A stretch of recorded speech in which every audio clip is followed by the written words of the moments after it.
Hello friends, मैं हूं अजीज। आप देख रहे हैं मूवी स्टॉक चैनल, जिस पर आज मैं बहुत ही ज्यादा लेट रिव्यू करने वाला हूं वुल्फमैन फिल्म को। जिस फिल्म को मैंने थिएटर में देखा था, लेकिन वो कहते हैं ना कि देखने के बाद मेरी अंदर का रिव्यू और मर गया था कि मैं इस फिल्म के बारे में बात करूं। क्यों, तो चलिए उन सारी की सारी डिटेल्स पर आते हैं। लेकिन उससे पहले फिल्म आप अगर आप चाहो तो फैमिली के साथ देख सकते हो, लेकिन याद रहे फिल्म में थोड़ी गवर्नेंस वो कहते हैं ना कि रियलिटी को रख करके डाली गई है, क्योंकि फिल्म की लेगेसी वेयरवुल्फ वाली चीजों से इंस्पायर कर बनाई गई है, जिन्हें ये अब ऑनर भी करती है या नहीं, वो डिटेल तो आपको डेफिनेटली इंट्रो के बाद ही सुनने के लिए मिलेगी। लेकिन उसके पहले हम बात रहे थे अब फिल्म की लेंथ के बारे में। तो फिल्म 2 घंटे की सीमा को बस ऐसे टच करने वाली होती है, लेकिन फिर मेकर्स कहते हैं कि नहीं छोटी फिल्म बना, तो ये फिल्म उसी के अंदर सिमट कर रह जाती है, जो अपनी कहानी को फास्ट या फिर कहूँ बहुत ज्यादा फास्ट पेस पर दिखाती है, जो शुरुआत ही बिल्कुल ना रुके आपको डायरेक्ट सीधे जोन में ले जाती है, यानी कि वॉर जोन की सीधे सिचुएशन में गन ले निकल जा भाई। जहाँ पर फिल्म कई सारी चीजों को एक्सप्लोर करती है, खास करके बाप बेटी की बॉन्डिंग, जिसमें ब्रेक शायद यही नाम था कैरेक्टर का, वाइफ के साथ में उसकी बॉन्डिंग कैसी है उस पर भी नजर डालती है, क्योंकि उनके रिश्ते टूट रहे हैं। फॉरेन वाली चीज आप समझ सकते हो, बिल्कुल वही। तो वहीं दूसरी तरफ ब्लेक के कैरेक्टर को पता चलता है कि उसके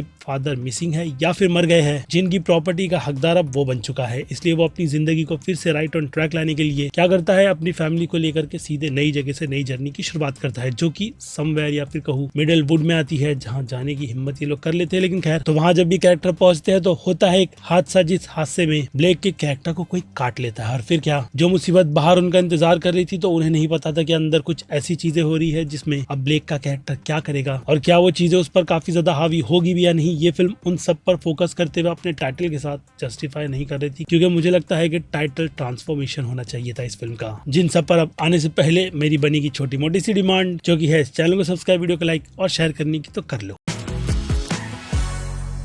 सो फ्रेंड, जिस तरीके की बातें मैं इस फिल्म को लेकर के इंट्रो के पहले कर रहा था, तो उसमें यही कहूंगा कि हाँ, एक ठीक ठाक सी फिल्म जो वेयरवुल्फ के जॉनर को बस ऑनेस्टी के नाम पर ही ठीक इस फिल्म की लेंथ की तरह टच करने की कोशिश करती है। लेकिन रिजल्ट के नाम पर अगर मैं ऑनेस्टली कहूँ तो ये फिल्म भाई शॉर्ट फिल्म बनने के लायक की थी, जिसे मेकर्स ने भाई स्ट्रेच करके एक ऑलमोस्ट 2 घंटे की फिल्म बना करके दी, जिसके चलते ये फिल्म मेरी नजर में तो लेंथी इतनी ज्यादा हो गई कि बस देख करके मैं ये सोचा था कि भाई फिल्म खत्म होगी तो कब खत्म होगी। और जब फिल्म खत्म होती है तो मैं यही कहता हूँ कि भाई टाइम पास सी फिल्म थी, टाइम पास करने के हिसाब से थिएटर में ठीक है, देख ली। बिल्कुल हाँ, वही सिचुएशन ये फिल्म मेरे साथ लेकर के आई। जबकि अगर देखा जाए तो फिल्म से मैंने उम्मीदें लगा रखी थी, वो भी सिर्फ और सिर्फ इस फिल्म के क्रिएटर की वजह से, जो कि लिथ वैनल है, जिनका काम इसके पहले इनविजिबल मैन और अपग्रेड जैसी फिल्म में बोल चुका है। यानी वो अपने कंटेंट को लेकर के हॉरर के जॉनर में बहुत ज्यादा सोचते समझते और कंटेंट बिल्कुल उसी लेवल का बनाते हैं। लेकिन फिर क्या था, यूनिवर्स वालों का जो डार्क यूनिवर्स बर्बाद हो गया था, उसकी कुछ कहानी को वही अपग्रेड कर बॉलम हाउस को देने का काम, वो भी कम से कम बजट में फिल्म बनाने का एक हिसाब से थोड़ा बहुत सक्सेस हो गया था। और उसी राह पर चलते हुए वुल्फमैन की लेगेसी शायद डायरेक्टर ने थोड़ा गलत समझ ली, जिन्होंने इस प्रोजेक्ट को तो अपने अंडर ले लिया, लेकिन अपनी वाइफ से रिश्तों को समझने के लिए इसकी कुछ स्टोरी की आर्क भी लिखवा ली। और फिर क्या था, ये फिल्म वहीं पर बहुत बुरी तरीके से मार खा गई, क्योंकि अगर उन डिटेल्स की बात करें तो ये फिल्म बहुत सारी चीजों को एक्सप्लोर करने के चक्कर में कुछ भी एक्सप्लोर नहीं करती। इसलिए मैंने पहले कहा कि एक छोटा सा आइडिया था कि भाई अगर वेयरवुल्फ किसी को काटेगा तो वो वायरस टाइप की सिचुएशन होगी, जिस यूनिवर्स में लोगों को वेयरवुल्फ का कॉन्सेप्ट ही नहीं पता है कि उसके काटने पर इंसान ट्रांसफॉर्मेशन होता है। तो फिर क्या था, जब घर में वो कैरेक्टर निकल कर आता है तो धीरे धीरे उसके ट्रांसफॉर्मेशन में स्लोली कोई भी चीजें हो रही है तो वो सभी कुछ फील कर रहा है। और उसी के साथ साथ उसका पास्ट प्रेजेंट, जिसमें वो चाहता है कि वो अपने पिता जैसा ना बने, जिसके पिता की भी एक अलग स्टोरी शुरुआत में आपको काफी स्ट्रिक्ट फादर के हिसाब से दिखाई जाती है, जो बस अपने बच्चे को प्रोटेक्ट करने के लिए थोड़ी गलत रास्ते पर चला जाता है। जिससे फिर क्या सीख लेते हुए, अब ब्लेक यही नाम था कैरेक्टर का, बार बार बताऊंगा क्योंकि मुझे याद नहीं है, जो कि अपने बाप की राह पर बिल्कुल भी ना जाते हुए जिंजे यानी कि जो उसकी बेटी है उसे बहुत ही अच्छी जिंदगी देना चाहता है। लेकिन अब जबकि शैतान वो दरिंदा खुद जो बन रहा है, उन सबसे उसकी वाइफ भी डील किस तरीके से करेगी, ये फिल्म उन सब पर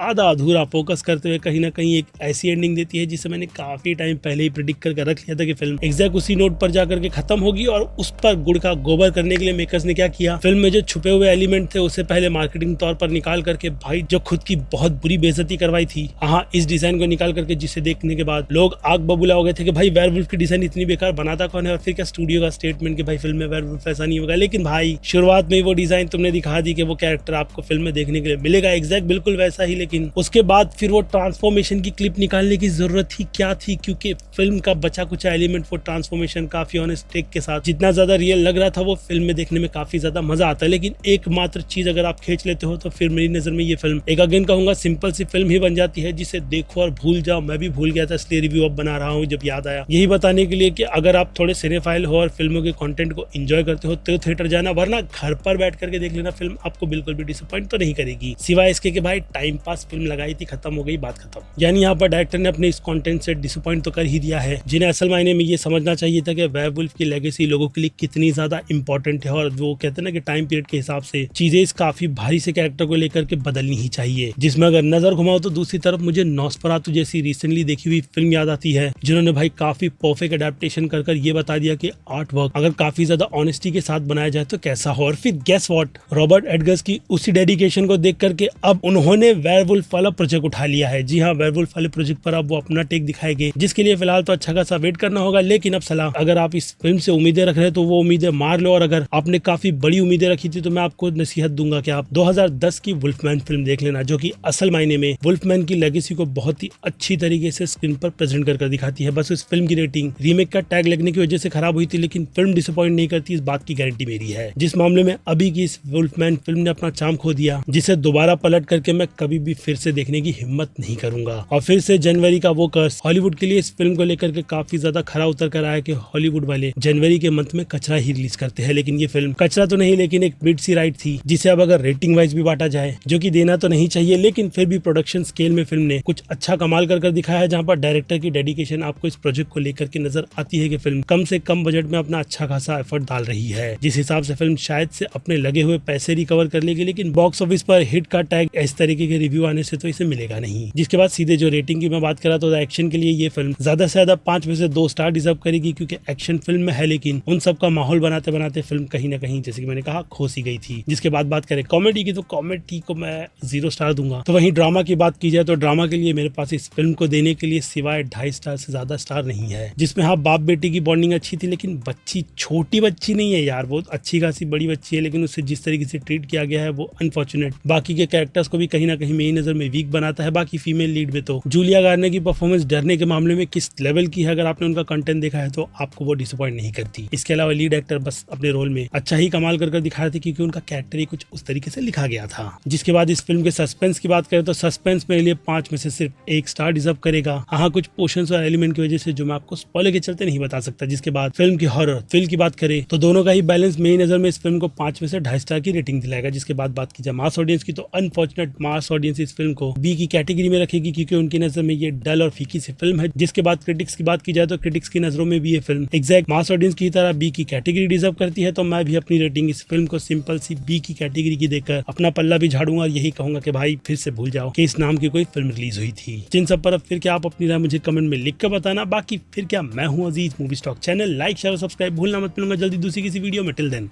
बाय।